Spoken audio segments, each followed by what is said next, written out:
மேகதாது, செம்மரக்கட்டை கடத்தல் உள்ளிட்ட விவகாரங்கள் குறித்து பிரதமரை நேரில் சந்தித்து வலியுறுத்துவது தொடர்பாக திமுக தலைவர் கருணாநிதி, EV.K.S. இளங்கோவன், தமிழிசை சவுந்தரராஜன், வாசன் உள்ளிட்ட அரசியல் தலைவர்களை தேமுதிக தலைவர் விஜயகாந்த் சந்தித்து பேசினார். பிரதமரை நாளை நேரில் சந்திக்க உள்ளதாகவும் விஜயகாந்த் அப்போது தெரிவித்தார்.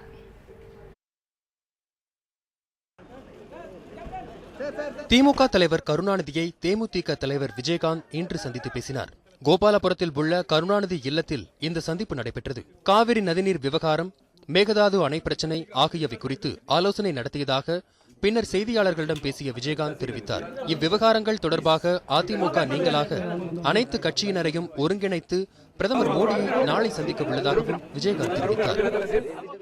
நாளை 12:30 மணிக்கு பார்லிமெண்ட் ஹவுஸில் அப்பாயின்மெண்ட் கொடுத்துருக்காரு பிரைம் மினிஸ்டர். அதனால தான் முதல்ல பெரிய தலைவரான கலைஞரை பார்த்துட்டு அப்புறம் மற்ற எல்லாரையும் பார்க்கலான்ட்டு இருக்கேன்.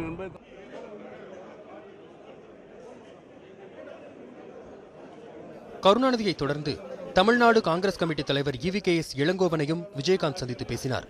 சத்தியமூர்த்தி பவனில் நடந்த இந்த சந்திப்பின் போது முன்னாள் மத்திய அமைச்சர் ப. சிதம்பரம், தேசிய செய்தி தொடர்பாளர் குஷ்பு உள்ளிட்ட காங்கிரஸ் தலைவர்கள் உடனிருந்தனர். தமிழ்நாடு காங்கிரஸ் கமிட்டியில் பிரதிநிதியாக ஒருவர் விஜயகாந்த் அவர்கள் பிரதமரை சந்திக்கும் போது காங்கிரஸ் கமிட்டியின் சார்பில் விஜயகாந்தோடு இருப்பார். பின்னர் கமலாலயம் சென்ற விஜயகாந்த் அங்கு பாஜக மாநில தலைவர் தமிழிசை சவுந்தரராஜனை சந்தித்து பேசினார். எதிர்க்கட்சி என்ற முறையில் விஜயகாந்தின் முயற்சியை பாராட்டுவதாக தமிழிசை சவுந்தரராஜன் அப்போது தெரிவித்தார். அத்தனை கட்சிகளையும் இணைத்து பிரதமரை சந்திக்க வேண்டும் என்று ஏற்கனவே மரியாதைக்குரிய சகோதரர் விஜயகாந்த் அவர்கள் விருப்பம் தெரிவித்திருந்தார்கள். அதற்கு ஏற்ப நாளை 12:30 மணிக்கு நமது பாரத பிரதமர் தமிழகத்தை சார்ந்த அனைத்து கட்சி தலைவர்களையும் சந்திப்பதற்கு நேரம் ஒதுக்கி இருக்கிறார். இதனைத் தொடர்ந்து தமிழ் மாநில காங்கிரஸ் தலைவர் G.K. வாசனை அவரது இல்லத்தில் சந்தித்த விஜயகாந்த் பிரதமரை சந்திக்க வருமாறு அழைப்பு விடுத்தார். பிரதமரை சந்திக்கும் குழுவில் தமிழ் மாநில காங்கிரஸ் இடம்பெறும் என அப்போது வாசன் தெரிவித்தார். இது தமிழகத்தினுடைய மிக முக்கிய பிரச்சனை. எதிர்கட்சி தலைவரிடமிருந்து ஒரு அழைப்பு வந்திருக்கின்றது.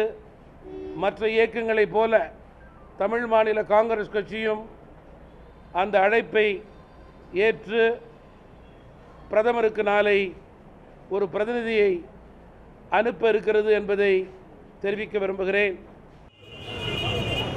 விடுதலை சிறுத்தைகள் கட்சித் தலைவர் திருமாவளவனையும் விஜயகாந்த் சந்தித்து பேசினார். மதிமுக பொதுச் செயலாளர் வைகோவை தொலைபேசியில் தொடர்பு கொண்டு பேசியதாகவும் விஜயகாந்த் தெரிவித்துள்ளார். தமிழகத்தின் முக்கிய அரசியல் கட்சித் தலைவர்களை விஜயகாந்த் சந்தித்து பேசியது அரசியல் முக்கியத்துவம் வாய்ந்ததாக கருதப்படுகிறது. செய்திப்பிரிவு, நியூஸ் 7 தமிழ்.